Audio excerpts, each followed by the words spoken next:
ఆయన పిలిచి అడగండి. లేదు ఎవరు చేయించలేదంటే రాసేయండి, రికార్డ్ చేయండి, దాన్ని విడుదల చేయండి. పిఆర్సీ కమిటీ చైర్మన్ పోయి చెప్పాడు, ఇదిగో సభ్యులు వచ్చి సమయంలో ఇది మాట్లాడారు, ఇది తప్పు అని చెప్పండి.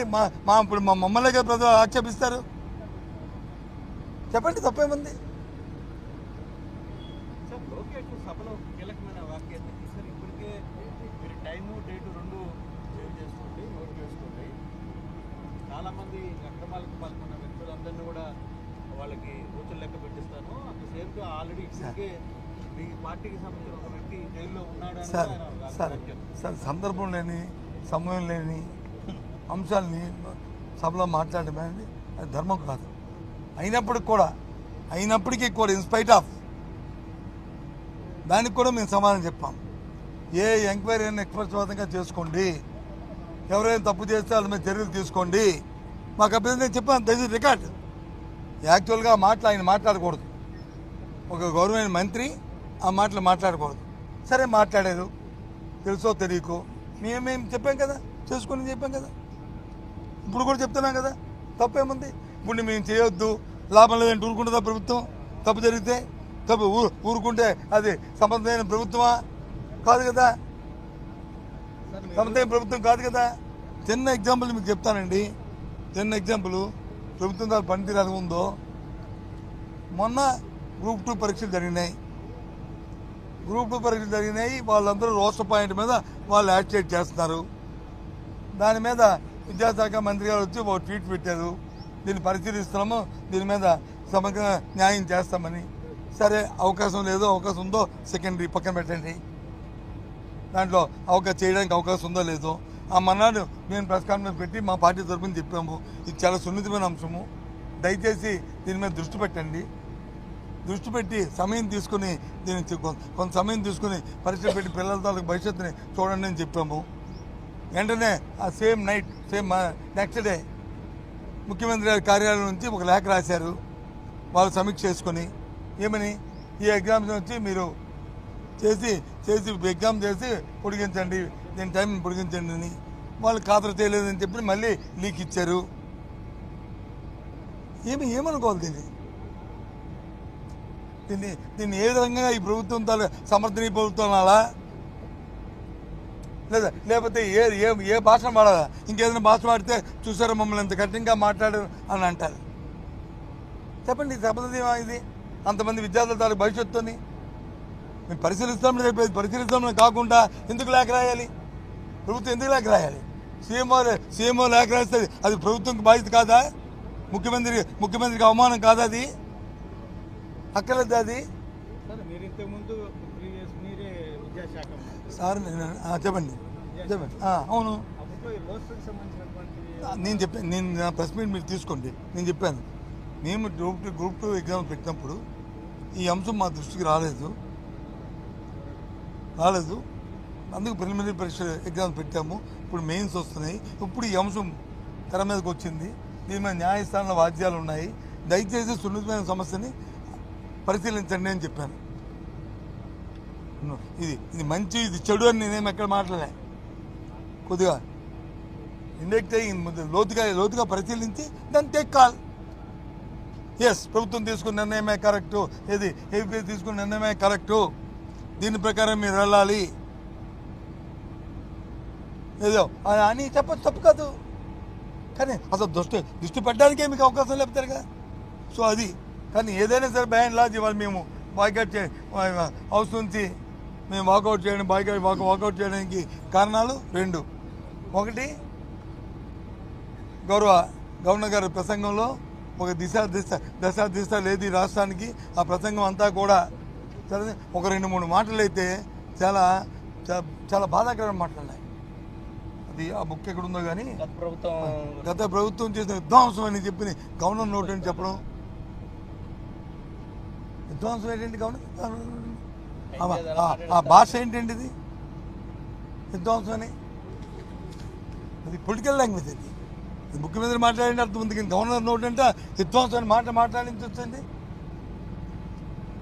ఆ ధర్మ పోనీ విధ్వంసం, పోనీ లేదో బాగుపెడతారు, మహా అద్భుతాలు చేస్తారంటే అద్భుతాల పుస్తకం. అద్భుతాలు ఏమున్నాయండి? 20-24 కంట 20-47 కంట ఇప్పుడు సూపర్ 6 కాదు, సూపర్ 10 అంటే సూపర్ 6 పూత్కాకి అయిపోయింది. ఇప్పుడు సూపర్ 10 ఇప్పుడు 47 సంవత్సరంకి. అంతవరకు మనం వచ్చి నోళ్ళు చాచుకొని ఆవులు చాచుకొని కాసుకొని కూర్చోవాలంట. ఏంటి వాడితే మనం చూసాం కదా.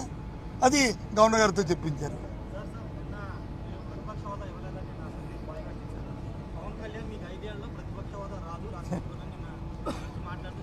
సార్ ఇక్కడ పాపం ఆయనకి రాజకీయ అవగాహన ఉండి మాట్లాడారు, లేదు ఆవేశంతో మాట్లాడారు,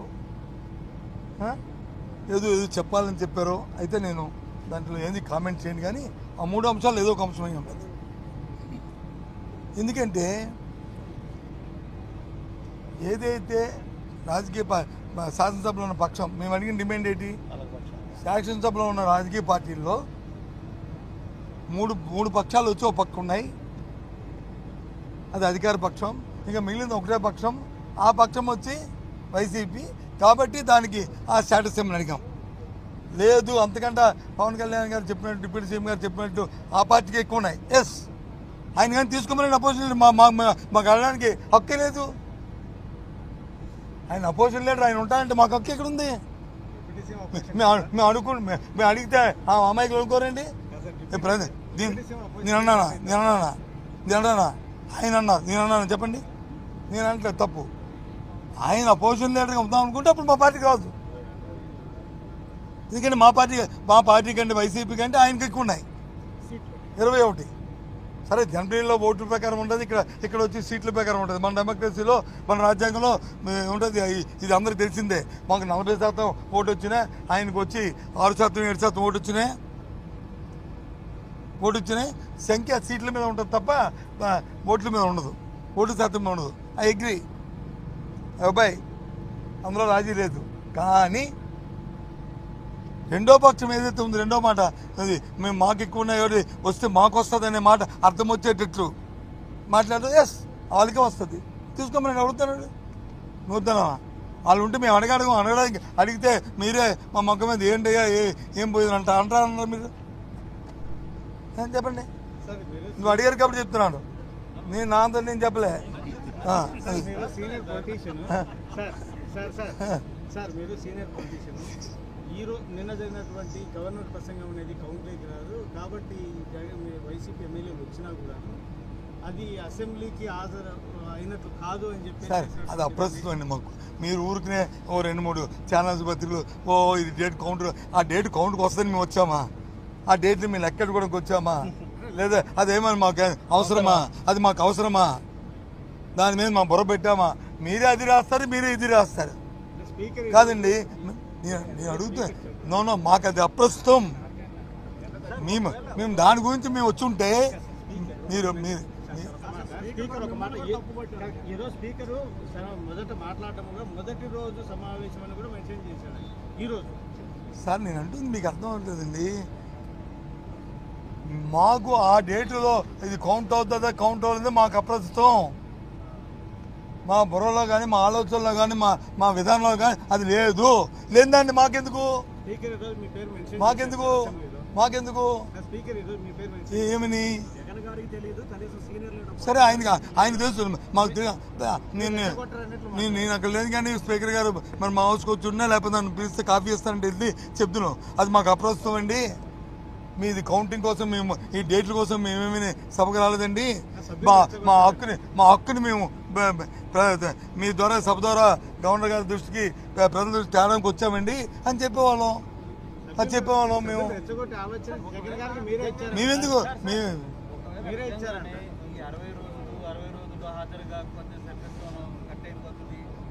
నిజంగానే మీ ఎమ్మెల్యేలు రాకుండా అదే యాంగిల్లో కానీ కట్ అయితే అది కాదండి, ఎంత అమాయకమైన ప్రశ్నలు వేస్తారండి. మాది రాజకీయ పార్టీ అండి.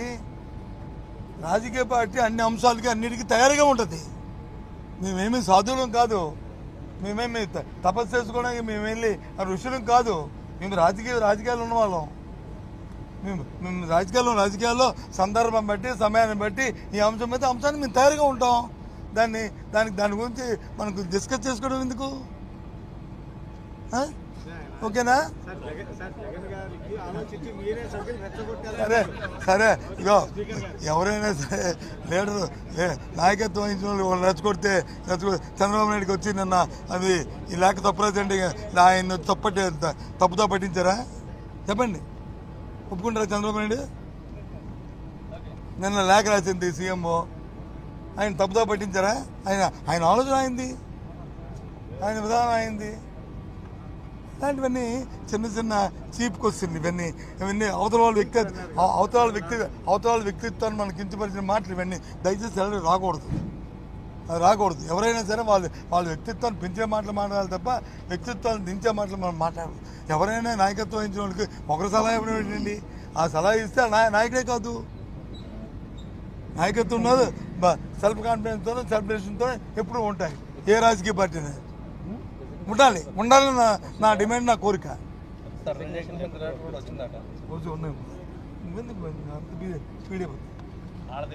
ఇది అవసరమైనప్పుడు చూసుకోవాలి. గొప్ప వాళ్ళు. ఓకేనా? Bye, see you.